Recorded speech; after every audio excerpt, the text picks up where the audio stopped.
now that they folded in the T on the LGBTQ, whatever, it's getting problematic because now you're talking about a very harmful, weird, different kind of messaging on baby onesies than we've ever seen before. I mean, it's one thing, I have two friends who are lesbians and they're married. And Dave Rubin was just on the show on Friday. He's a gay man in a gay marriage. I can understand why they might want to put their child in a shirt with a rainbow. I can. You go to the tea place and you start saying, ask me my pronouns on the little onesie of a baby, we have a problem. Yeah, I would also object to that in a Target store. And I realize there are people who are to the right of me on this issue and wouldn't want the rainbow either.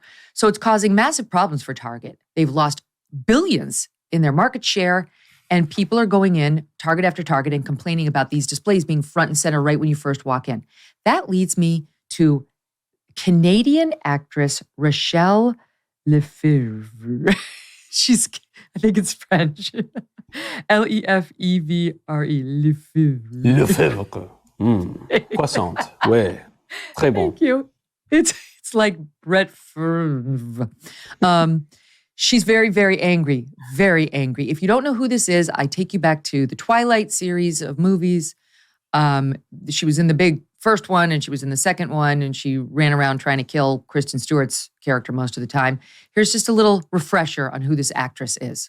The humans were tracking us, but we led them east. You should be safe. I'm the one with the wicked curveball. I think it best if you leave.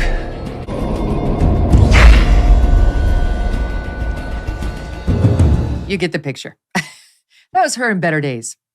Now she's very angry that Target, in just a few of its stores in the South, has responded to the outcry by moving the displays to the back of the store. They didn't pull the displays. The displays are not gone. It didn't happen nationwide like some of us would like. Just a couple of stores in the more conservative parts of the country, and she freaked out.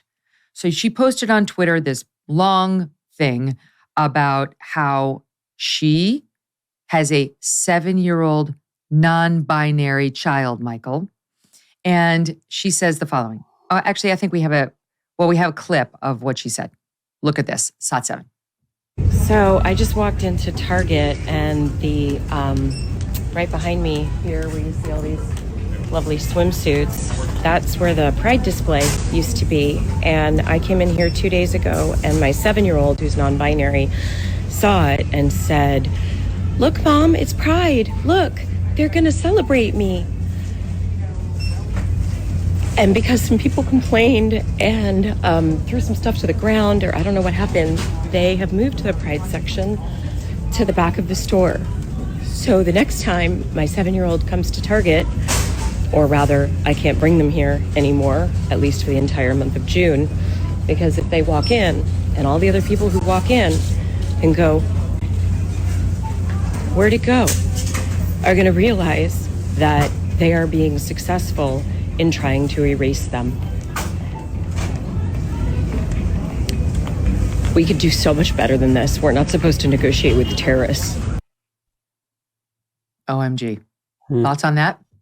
I think most 7-year-olds who walk into Target are more concerned with getting a cookie at the Starbucks kiosk than they are as to how radical the LGBT pride setup is. That would be my guess. But you point out, Megyn, a really important point, which is that the pride display is going to be a totalizing phenomenon. It's going to include stuff for adults. It's going to include baby onesies. It's going to be in every single store around the country. It's going to go on for a month. It's really going to go on for more than a month because we're technically not in Pride Month yet, right? Pride Month is June. We're in May. So there's Pride Month. There's pre-Pride Month. There's going to be post-Pride Month. But then, by the way, October is LGBTQ History Month. So it's not Pride Month. There's another one, though. And so it's going to be, right now it's about a quarter of the year. It's going to be a third of the year. It's going to be half the year by the time we're all through. And you're also really insightful and beautiful and smart and charming, Megyn. Okay. I love this part. Thank you. You're really insightful on this point about the onesies, that the onesies are not for the babies. The onesies, like all onesies, are for the parents. You want to dress your kid up in something that reflects some aspect of your identity and your desires and who you are. And so now that we've redefined marriage, now that you've got same-sex male couples and same-sex female couples defined as marriage, adopting children, creating children through in vitro fertilization, you're going to want to see baby clothing that reflects that ideology as well. I say this as someone who grew up in New York. I lived in LA. I'm a graduate of the gayest university on the face of the earth. Okay, a disproportionate number of my loved ones identify as gay and all sorts of different sexual identities. But this is inevitably going to be the consequence of redefining sexuality and human nature. I know a lot of people want to try to chop the T off of the LGB, but ultimately you're probably going to end up with the T regardless, because the premise of LGB is that men and women are pretty much interchangeable, and two men is the same thing as two women is the same thing as a man and a woman. And so if you accept that premise... When it comes to parenting and family, you mean? Yes, exactly. When it comes to the definition of marriage, let's say. So if you accept that premise in society, then it's not a huge leap to say that a man can basically be a woman or a woman can basically be a man. And it doesn't mean you're hateful if you point this out. It doesn't mean you don't like people or anything like that. But you cannot in society simultaneously have mutually contradictory ideas. So you can't establish them as a fact of our law. You see this especially with the bathrooms. Either women get their own bathroom or they don't get their own bathroom, and you kind of got to pick one. This is why I think that the Pride Month celebrations have become so mandatory, is either our society is going to accept all of the ideology that goes along with the modern rainbow, or it's not. But if we do accept it, then we're going to have it for everybody. It's going to be in every store. It's not just Target. It's going to be in Kohl's. It's going to be on your Bud Light can. It's going to be everywhere for a month and maybe 2 months and maybe 3 months. And it's not just going to be for the adults. It's going to be for the onesies. And so the common people, the vast majority of Americans, don't like this stuff, including plenty of people who would identify as gay. And they say, okay, the onesies, we're taking it a little bit far here. Get it out of my Target store. But the problem is that the elites, the people who control the corporations, the people who control the political order and the universities and the media and all the rest of this, they're totally bought in on this liberalizing ideology. And so that's where the tension's going to come. And right now, the elites still have most of the political power. See, I don't agree that the T was the inevitable outcome of the LGB. I think a lot of the LGB folks are with you and me on this issue. Yeah. Like, enough, stop. Mm-hmm. Like speaking of erasure, she's saying, oh, that she's been, her child, has been erased by Target moving the display to the back of the store. Okay. As one of the people on Instagram responding to this was like, if your child feels erased as a human because they moved a display, you're doing things wrong. You got to reevaluate your parenthood, sister. Good point. Right. But I think I was born in the 70s, and I remember my sister dated a guy who came out as gay, unfortunately for my sister, in, let's say, must have been 1986, around there. And it was shocking back then. So 86 was still absolutely shocking for somebody to come out as gay. It was still had a big stigma to it. Maybe the society wasn't totally shocked, but it still had a big stigma.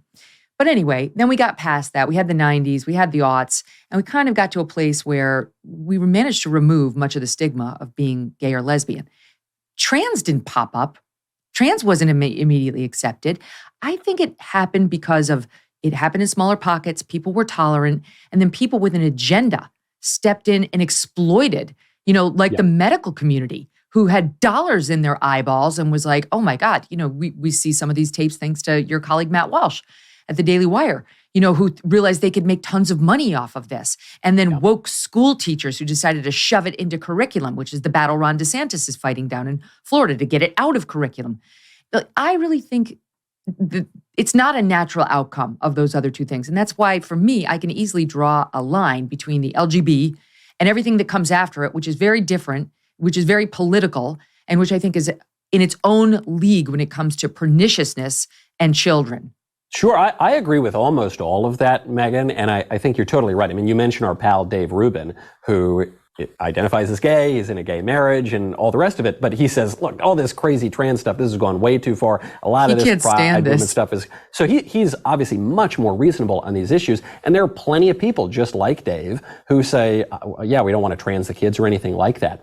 The problem is not the people. The problem is that ideas have consequences. And so I totally grant that there are people who want to say, all right, we can go this far in redefining sexuality and human nature, but we're going to stop right here. Just seems to me that the problem is going to be that if you accept certain premises about the malleability of sex, that's going to open the floodgates to other options. And then those floodgates are going to be exploited by those cynical actors that you're talking about, many of whom just want to make a buck, many of whom want to upend the political order for all sorts of other reasons. And so they're going to do that. And the problem is if you redefine something like marriage, for example, then you've taken away the limiting principle.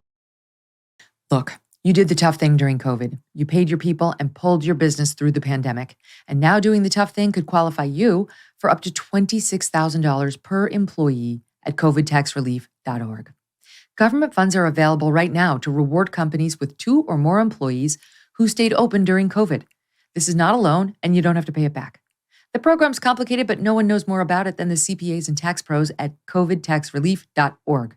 You pay nothing up front. They do all the work and share a percentage of the cash they get you. Businesses of all types, including nonprofits and churches, can qualify, even those who took PPP loans, and even if you had increases in sales. You did the tough thing for your employees during COVID. Now let covidtaxrelief.org help get you up to $26,000 per employee. Visit covidtaxrelief.org. covidtaxrelief.org. covidtaxrelief.org. Hey, thanks so much for watching. If you like what you just saw, hit the subscribe button for more clips and full episodes.